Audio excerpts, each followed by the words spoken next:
Rishi Sunak, qui sera le prochain Premier ministre britannique, promet stabilité et unité dans un pays en pleine crise économique et politique.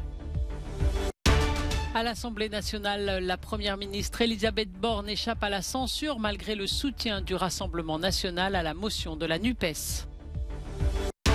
La consommation de charbon est en hausse depuis la guerre en Ukraine. L'Union européenne assure que cela ne l'empêchera pas d'accélérer la transition énergétique. L'état de grâce risque d'être court, voire inexistant pour Rishi Sunak. Attendu par le roi Charles III qui le nommera officiellement Premier ministre aujourd'hui, l'ex-banquier et ministre des Finances devra agir très rapidement s'il ne veut pas connaître le même sort que Liz Truss. 44 jours de durée de vie à Downing Street. À 42 ans, Rishi Sunak deviendra le plus jeune chef de gouvernement de l'histoire contemporaine britannique, le premier d'origine indienne et d'une ancienne colonie de l'Empire, dans un Royaume-Uni en proie à une profonde crise sociale et à une instabilité politique inédite. We now need stability and unity. Nous avons à présent besoin de stabilité et d'unité. Ma première priorité sera de rassembler mon parti et mon pays. C'est ainsi que nous parviendrons à relever les défis qui nous attendent et à construire un meilleur futur, plus prospère pour nos enfants et nos petits-enfants. Se rassembler, se rallier ou disparaître, tel semble être le message de Rishi Sunak à son camp. La composition de son gouvernement devrait donner une première indication sur sa réussite ou non face à ce premier défi. Tout juste auréolé d'une victoire après 4 petits jours d'une campagne claire, Rishi Sunak, troisième locataire à Downing Street en 2 mois, sait que le plus dur commence. Décryptage avec Rainbow Murray, politiste et enseignante à l'université Queen Mary de Londres. Il est parvenu à sortir de cette campagne sans prononcer un mot sur son action future. Depuis, il a expliqué aux parlementaires conservateurs ce qu'il compte faire, mais derrière des portes closes. Le reste du monde ignore donc ce qu'il en est et doit se contenter des déclarations de campagne qui datent d'il y a 7 semaines. 7 semaines particulièrement longues en politique. Rishi Sunak dispose d'une faible marge de manœuvre sur au moins 2 dossiers vitaux pour lui, l'économie en probable récession et le parti conservateur divisé entre clans rivaux. Cet été, lors de sa campagne, il a tenté de tenir un discours d'honnêteté sur l'état de l'économie en reconnaissant qu'il faudrait prendre des décisions difficiles sur la hausse des prélèvements, sur les coupes budgétaires. La politique sociale représentera un défi de taille puisque son parti est divisé sur la question. Enfin, il cherchera très certainement à conserver le soutien de l'aile droite du parti, mécontente, c'est peu dire, de son programme économique.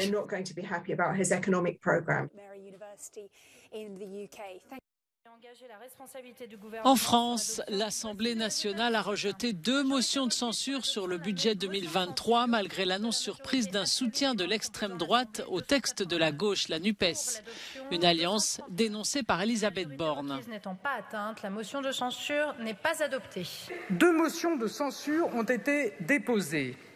La première, issue des rangs de la nouvelle Union populaire écologique et sociale, enchaîne les excès et les contre-vérités. La seconde motion de censure, présentée par le Rassemblement national, dissimule mal derrière l'apparence de sérieux le simplisme, l'outrance et des fondamentaux idéologiques qui n'ont pas bougé depuis 50 ans.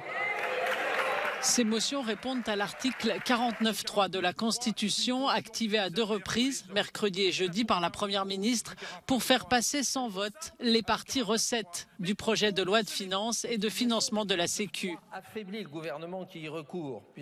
En l'absence de majorité absolue pour les macronistes à l'Assemblée, ces 2 49.3 sont probablement les premiers d'une longue série durant cet automne budgétaire.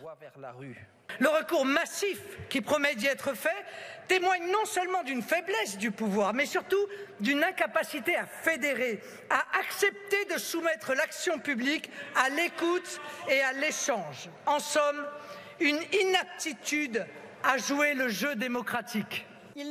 Les 2 votes valent adoption en première lecture du volet recettes du budget 2023. Le Rassemblement national comme la NUPES ont décrit une atmosphère de fin de règne avec le recours au 49.3. À l'approche de la COP27, l'Union européenne se prépare. Les ministres de l'Environnement se sont réunis lundi à Luxembourg pour s'accorder sur un texte à présenter aux négociations de Sharm el-Sheikh. Alors que l'utilisation du charbon est en hausse depuis la guerre en Ukraine, les dirigeants ont insisté sur le fait que ce combustible sale ne ferait pas dérailler les ambitions européennes en matière de climat. Il faut une certaine flexibilité à court terme. Certains pays augmentent à nouveau leur consommation de charbon et de gaz. C'est absolument temporaire et pour des raisons de sécurité énergétique. La seule conclusion que nous avons tirée de la guerre est que nous devons accélérer notre transition énergétique. Donc même si nous utilisons un peu plus de charbon aujourd'hui, nous irons beaucoup plus vite dans notre transition énergétique. Donc au final, les émissions seront réduites encore plus vite qu'avant. En 2021, lors de la COP26 à Glasgow, les pays ont accepté de réduire progressivement leur utilisation du charbon, même la Chine et l'Inde. Mais depuis la guerre en Ukraine, l'Allemagne, l'Autriche, l'Italie et les Pays-Bas ont tous annoncé des mesures temporaires pour en user. Les observateurs s'inquiètent de cette régression. Je pense que c'est évidemment une mauvaise nouvelle. Si on veut diminuer la température moyenne, il faut arrêter de brûler du charbon et du pétrole. Plus nous brûlons du charbon, plus nous augmentons la température et plus nous devrons faire d'efforts pour inverser la courbe. Nous avons eu besoin d'une guerre pour voir que nous avons besoin en Europe d'une planification des énergies renouvelables. Et j'espère que maintenant cela va être fait et que nous devons accélérer cela. We need in Europe a renewable energy planning, and I hope that now it's going to be done, and we need to accelerate that definitely. La COP27 se penchera également sur la création d'un fonds destiné à aider les pays touchés par le changement climatique. La pression est déjà sur les politiciens, avec des milliers de personnes descendues dans les rues de Bruxelles le week-end dernier.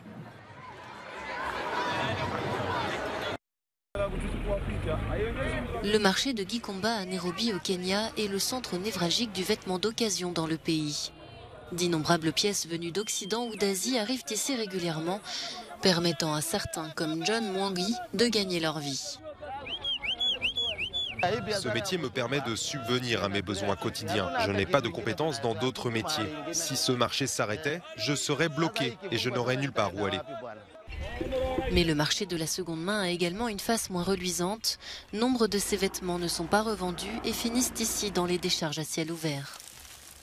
Certaines ONG estiment que les pays riches utilisent des pays comme le Kenya pour y déposer les déchets textiles qu'ils ne peuvent ou ne veulent pas recycler eux-mêmes. Les tissus que les marques utilisent pour produire ces vêtements sont des fibres synthétiques qui sont produites à partir de combustibles fossiles, ce qui nuit également à l'environnement ainsi qu'aux personnes qui les fabriquent et à nous qui les portons. Nous voulons vraiment que les marques soient responsables et qu'elles cessent de produire de la fast fashion. Pour Greenpeace et d'autres observateurs, ces vêtements d'occasion sont un cadeau empoisonné. En plus de polluer, ils empêchent l'essor d'une vraie industrie textile locale. De nombreux pays africains sont en effet tenus par des accords internationaux et ne peuvent pas, par exemple, interdire les vêtements d'occasion venus des États-Unis. Alors que l'industrie textile représente 8% des émissions mondiales de gaz à effet de serre, l'urgence est surtout de moins consommer.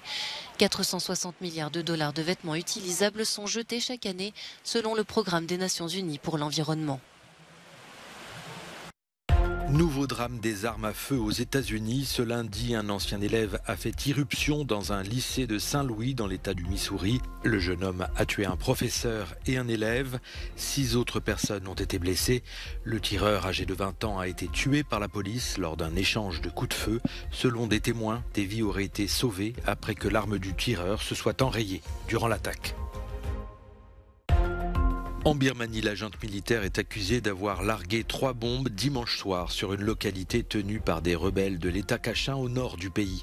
Au moins 60 personnes auraient été tuées lors d'un concert organisé par une association indépendantiste, selon des secouristes et des proches des victimes. Le Bureau des Nations Unies en Birmanie s'est déclaré profondément préoccupé et attristé par ces témoignages.